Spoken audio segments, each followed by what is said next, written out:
niki ushaka kubwira ijambo nyamukuru ushaka kubwira cyane cyane Murundi rero Murundi arasekeje ariko mpamvu mvuze ngo arasekeje ni uko nyine ibintu akora. Ubundi ikintu namubwira nashaka undi mukobwa ni mwiza ntacyo abaye, ashaka undi mukobwa, abakobwa ni benshi sibyo, ashaka umukobwa nyine bakundana batangirana ubuzima sibyo, niyo kwivunda mu bintu bya Yakana na Keza yibyinjiramo rwose. Ntabwo Keza deja umuntu amaje gutwita ugiye kubyara n'undi muntu biba byarangiye. Nashaka kandi gakobwa nyine yikundira batangirana ubuzima kamubyarire yikirukankana ku mwana utari uwe. Ndakeka wenda niba ari n'uwe niba atari n'uwe azabyara n'abandi.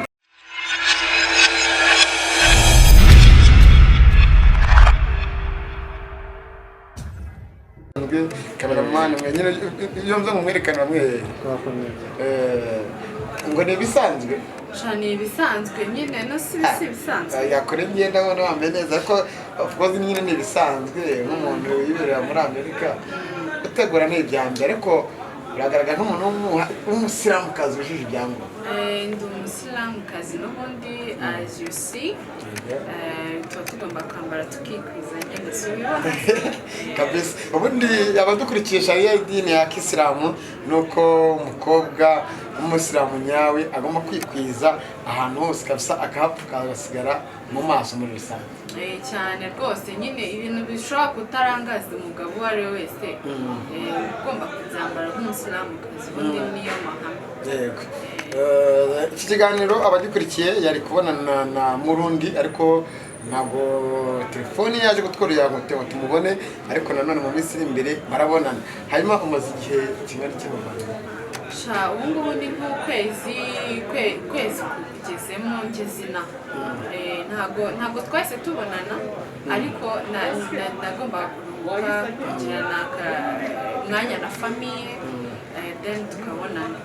Ariko nyine uwo Murundi ngo Keza ngo Yakasha numva nababona nyine ibintu baba barimo biba biri kugeza byataye ibyabo byabaye gaterera nzambanye n'anzamba cyane pe kuko none uriya Murundi we shamani bisaba ari mu biki. Rero nifuza kubonana nawe nkaganira nawe nyine nk'aho ubundi biriya bintu ni ibyanyabyo cyane bihe byanyabyo tubye nyine kuba kwiruka ku muntu ntabwo ari umugore wawe uri kumwirukaho urabona ko atwite uvuga ngo ndaniye gute se kandi keretse wenda Yaka niba batubeshya ko yasezeranye na Keza bakaba babeshya wenda ari ibindi bintu ariko biriya bintu nkeka ko nyine byaranangaje. Uwo Murundi sindamubona, nibiba byiza ntuzamuza nawe murebe ariko ndashaka kumubona nkamugira wenda niyo nama cyangwa se tukaganira nkumva nyine ibitekerezo. Ariko Susumi ikintu wenda nakubaza muri rusange gute muri sharia y'idini ya Isilamu wenda Murundi si umusilamu na Keza si umusilamu ariko kirazira kikaziririzwa kuba watereta umugore w'umugabo nk'ibiriya bintu wenda Murundi akora gukomeza kurwanira umugore w'abandi aba ari urukundo cyangwa hari ikindi kintu kiba kibyishimo? Oya biriya bintu rero muri rusange ni amahano ubundi. Gute se wiruka ku mugore w'abandi kandi uzi ko yubatse anatwite gute wiruka ku mugore w'abandi? Nuko nyine Yakana uba usanga atari seriye, uba usanga yimereye gutya ari umuntu uri aho ngaho aho bigiye ni aho ngaho adafata n'umwanzuro nk'umugabo usibye ko nyine ko yitereye ariko nta kuntu ni amahano kuba wakiruka ku mugore w'abandi kandi uzi ko yubatse ni ibintu nyine twe tuve no ku dini n'undi uwo ari we wese so abakristo nyine uko ubizi neza ninde wakishimira cyangwa se ninde ibyo bintu wabyemera yuko umugore we bamwiruka kuri ntabwo bishoboka. Noneho nta n'igihe bamaranye bashakanye vuba wenda niba ari kwa gutwika muvuga njya numva niba ari ugutwika niba ari ibiki. abakunzi ba Kigali 500 mujye muri komanteri mwandika muri kimwe kigiye tandukanye mugire n'ibyo mwamubaza ariko amvuga ibintu byiza cyane ati tureke n'idini rya Isilamu ati tureke no kuba ngo ni umurokore kandi namwe murabizi buri wese afuhiriwe afuhiriwe kandi nta wishimira kubandika icyo ushatse kuvugaho ntago nyine ntago n'abasheri baba basanzwe ujya gusanga abonye umusheri we ari kumwe n'undi bikaba ikibazo ugasanga noneho wasezeranye ku mategeko n'amategeko ugasanga ari gukora ibintu nk'ibyo ngibyo we noneho no kumuhana bamuhana kubera ko ni amahano agaragara pe azashaka undi ino si Keza niwe yabonye mwiza muri ino si niwe yabonye mwiza akirukaho dore abakobwa beza barahari natwe turahari ushatse kuvuga iki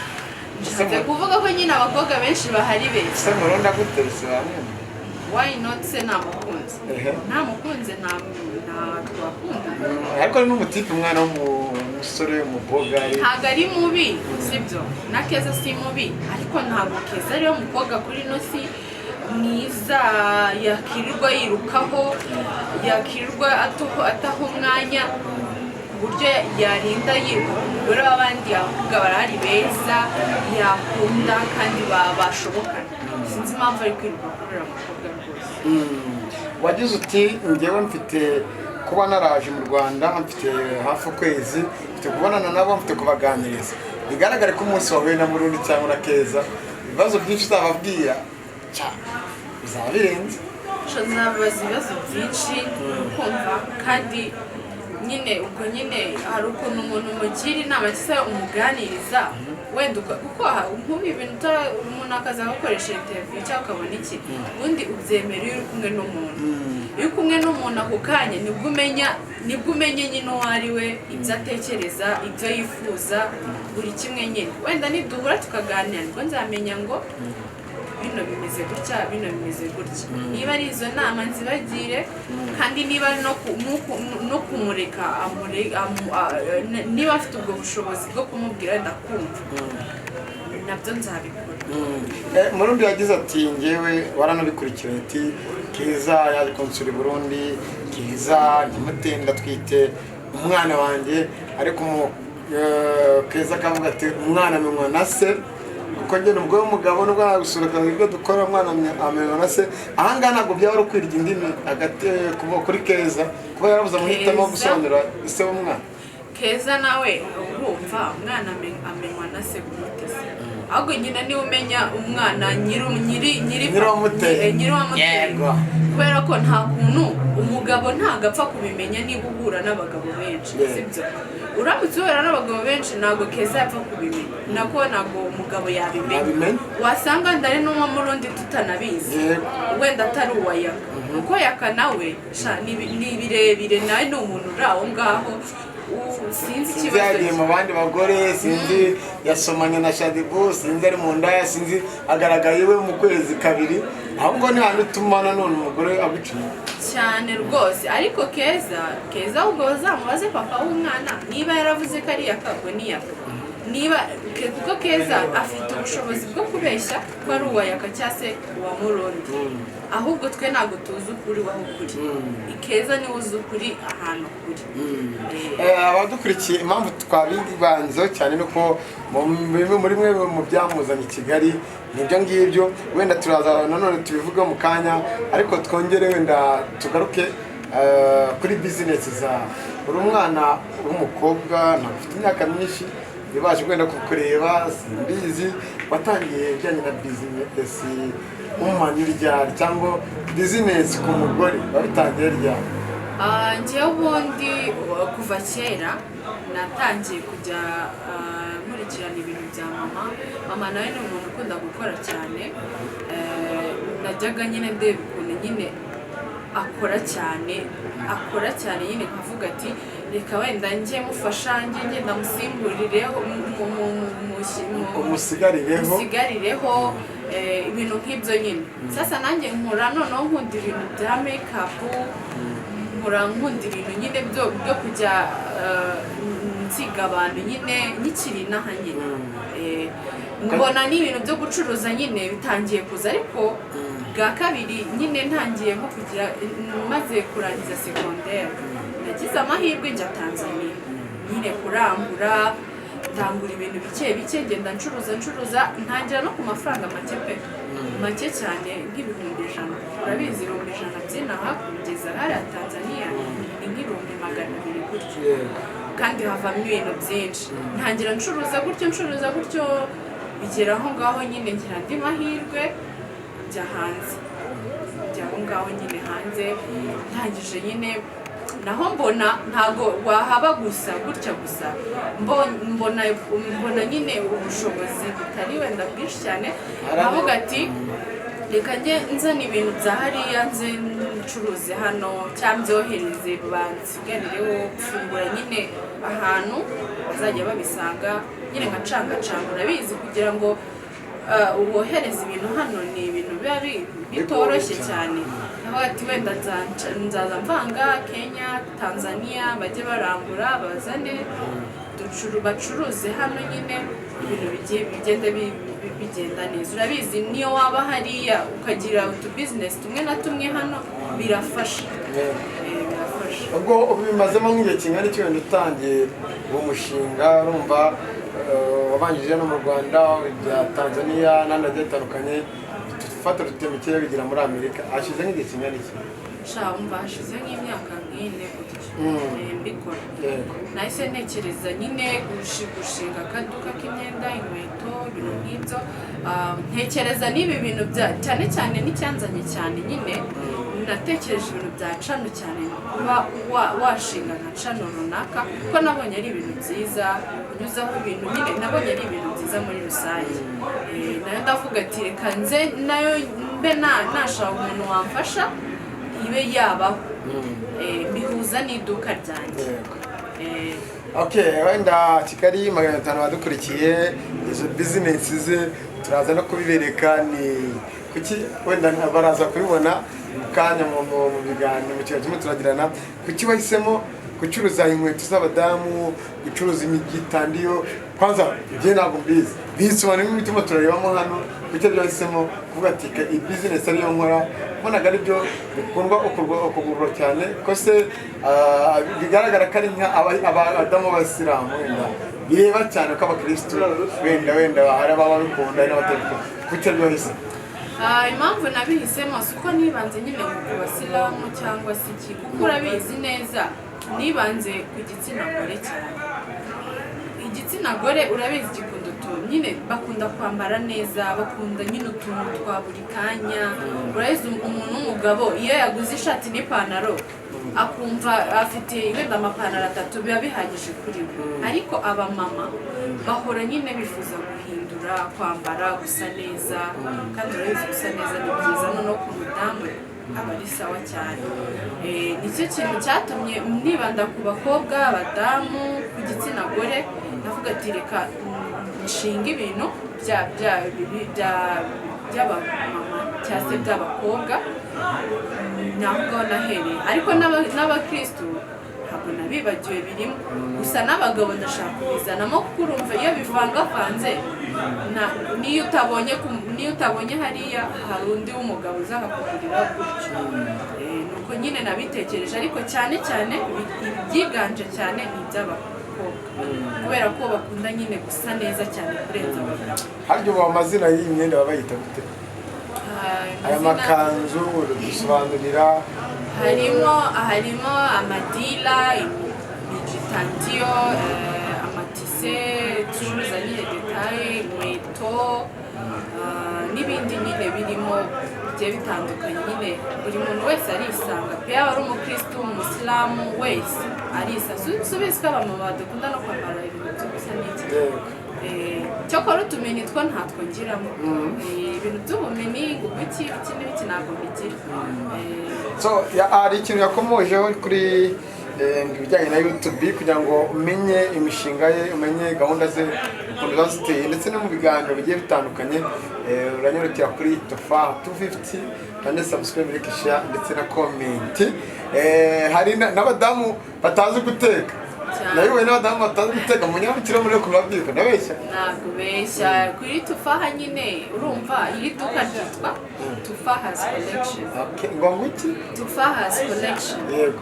noneho na channel ni Tufaha 250. nyine nashatse kubisanisha kugira ngo bibe ikintu kimwe. Kuri channel nyine wasanga ibintu bigiye bitandukanye kuko ntabwo ni nkaho ari nshyashya ntabwo imaze igihe ariko mufite subscribers mufite abantu benshi babakurikirana wenda nuko batakora gushyira ibintu ariko muri no minsi icyo tubwira ko tubatega dufite harimo impinduka zigiye gukorwa kuri Tufa 250 byinshi bigiye bitandukanye ariko ni abantu bafite nk'abasubscribers hafi nk'ibihumbi hafi n'icumi urumva ko ababakurikira niragira icyo bakora wenda kirenze uraba mu wabyaye byitwa ngo monetize aho utangiye kurya amafaranga n'uko yafite n'uvano yamaye ariko oya niyo twabyaba gutyo tugatangira kuyarya urumva ntabwo tuba twifuza kurya twenyine n'ubundi ya makuru tuba dushaka n'iki ni ba bantu tuba turi gufasha abizajya bivamo tuzatwifashisha n'ubundi abaturage ko ntabwo dukunda kurya twenyine sibyo rero urumva badushyigikiye n'ubundi ntabwo byaguma muri twebwe ngo tubyirire twenyine n'iki tuzadufasha n'abandi dushaka amakuru hirya no hino abababaye abo bababaye rero ya mafaranga twabonye niyo tuzaza tubafashisha n'abandi bagiye batandukanye babafashe nyine ni uko nguko muri rusange. abakozi ba Kigali 500 hari ikintu Susumi avuzeho cyiza kinanshimishije ati mu mafaranga tuzinjiza kuri YouTube cyangwa mu mafaranga y'ibikorwa byacu bigiye bitandukanye tugenda tubona muri rusange tugerageza gufasha ababaye imfubyi n'abapfakazi kandi muri Isilamu gufasha twebwe twabigize nk'umuco wacu murabizi ko ahantu hagiye hatandukanye haba muri CHK haba no mu bindi bitabo bitandukanye haba no mu ngo zigiye zitandukanye abasilamu cyane cyane bita ku bantu bababaye kubera ikibazo nkiri aho ngaho haje igitekerezo cyo kuvuga ngo reka amafaranga tuvanyemo tujye tuyafashisha ababaye imfubyi n'abapfakazi ndetse n'abari kwa muganga. Impamvu ni ukubera ko gasori gato nsubire n'ikibazo nakubwiye nyine ngo impamvu mwahisemo gushinga YouTube cyangwa ibikorwa bigiye bitandukanye business kugira ngo mujye mufasha ababaye imfubyi n'abapfakazi ndetse n'abantu bari kwa muganga cyane cyane n'abantu bo ku muhanda. Impamvu twahisemo kwishinga urabizi YouTube wenda ubona amafaranga bitewe n'ukuntu wakoze urabona nibwo igitangira turashaka nyine kujya dushyiramo imbaraga kugira ngo ikore cyane noneho bya bindi twakoze cyane bikava kuri YouTube niko tuzatubifashisha ba bantu bababaye ba bantu bafite ikibazo ba bantu nyine bagira abanyarwanda muri rusange kuko urumva erega isi yaka nawe uramutse uvuze ati ngiye gushinga iki kintu runaka ntabwo wafasha abantu bari mu Rwanda bose ngo bishoboke niyo mpamvu usanga hirya no hino usanga hari amashami agiye atandukanye umuntu akaza agafasha undi agafasha kubera ko nyine mu gihugu turi benshi ntabwo umuntu umwe cyangwa babiri batatu bafasha abantu bose ngo babishobore rero iyo ugize uwo mutima ukavuga ati nanjye noneho reka nze nshinga ikintu iki kintu bizajya bivamo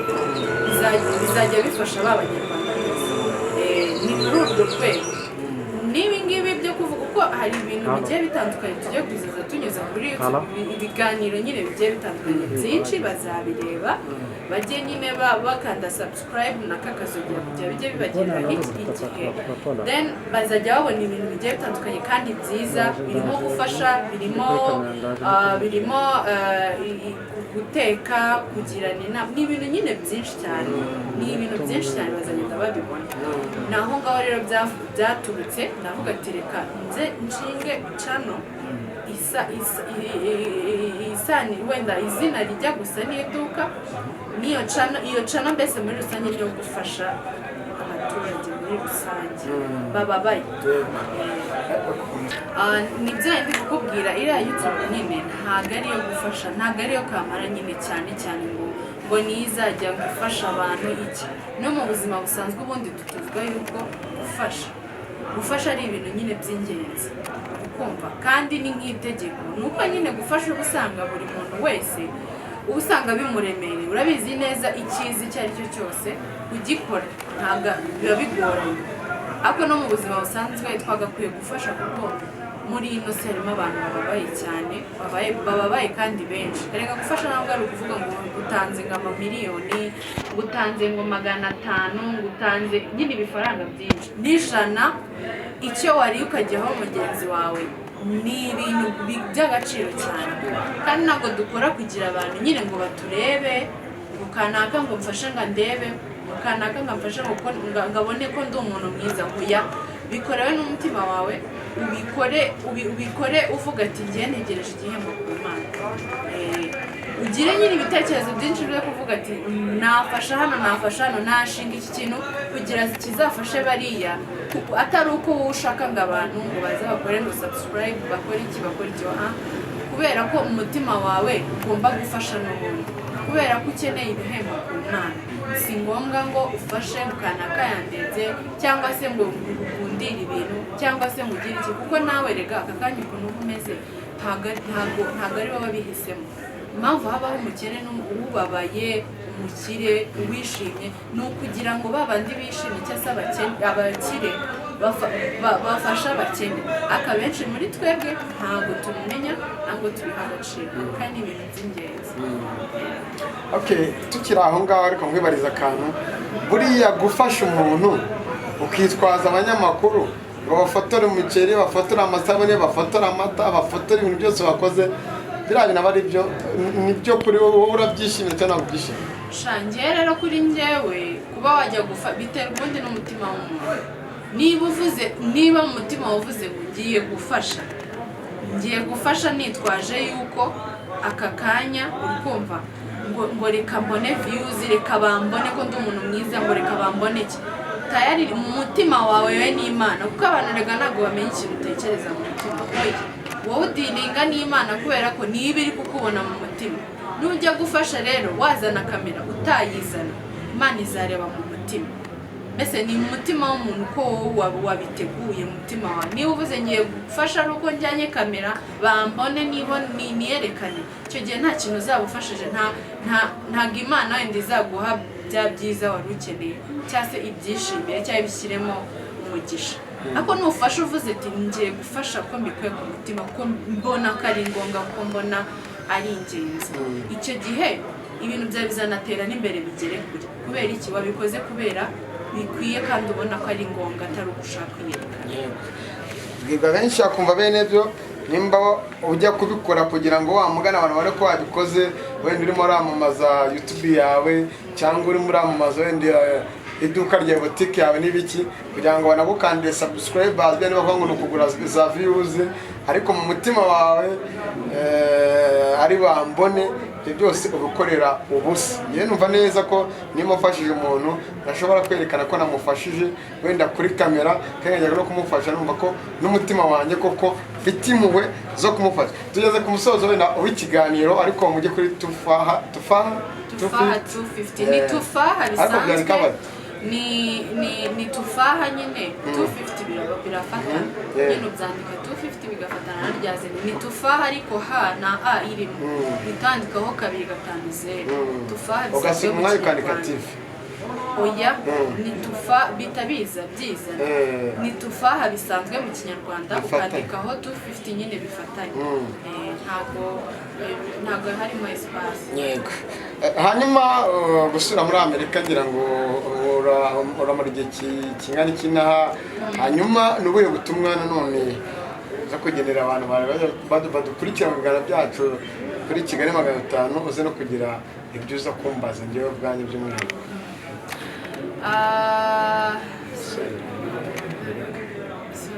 Gusura muri Amerika. Okay, gusubira muri Amerika nyine urabizi ntabwo tuba dufite igihe kinini cyo kumara hano, ariko ngewe kubera ko hari ibintu byinshi nshaka gukora, nje gukora, nshobora gusubirayo bitinze. Ntabwo nzi igihe, sinzi ko ntabwo navuga ngo ni iki gihe n'iki,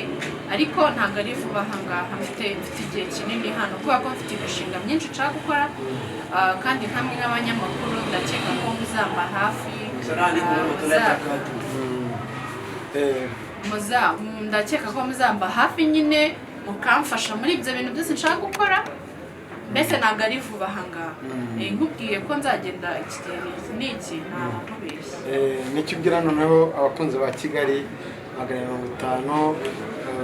wambonye nanjye ndakubwira nyine icyo nza kukubaza urababwira iki abantu baba badukurikiye mu kiganiro? Ikintu nyine nababwira bakomeze bakurikirane Kigali 250 bakomeze bakurikirane ibiganiro byanyu kuko mucishaho ibiganiro byiza na biriya bya Yakarega nyine biranasetsa. Hari ukuntu umuntu ataha akareba nyine akisekera akishimura bizi biba bikenewe ko umuntu aba yiriwe muri stress nyinshi cyane umuntu aba akeneye no guseka. Rero ndabashishikariza nyine kuba bakora subscribe bakabashyigikira bakajya babakurikirana n'ibyo nyine nababwira. Hanyuma noneho niki ushaka kubwira ijambo nyamukuru ushaka kubwira cyane cyane Murundi rero Murundi arasekeje ariko mpamvu mvuze ngo arasekeje ni ukuba kunyina ibintu akora. Ubundi ikintu namubwira nashaka undi mukobwa ari mwiza ntacyo abaye, ashaka undi mukobwa abakobwa ni benshi sibyo, ashaka umukobwa nyine bakundana batangirana ubuzima sibyo, niyo kwivunda mu bintu bya Yakana na Keza yibyinjiramo rwose. Ntabwo Keza deja umuntu wamaje gutwita ugiye kubyarana n'undi muntu biba byarangiye. Nashaka kandi gakobwa nyine yikundira batangirana ubuzima kamubyarire yikirukankana ku mwana utari uwe. Ndakeka wenda niba ari n'uwe niba atari n'uwe azabyara n'abandi sibyo. Abakobwa barahari, niba ashaka n'abandi beza yifuza nka Keza azanshake mushakiremo. arahiye koko. So gira icyo mbaza dusoze bitewe n'uburyo muri mu biganiro bigiye bitandukanye Kena nagushimye.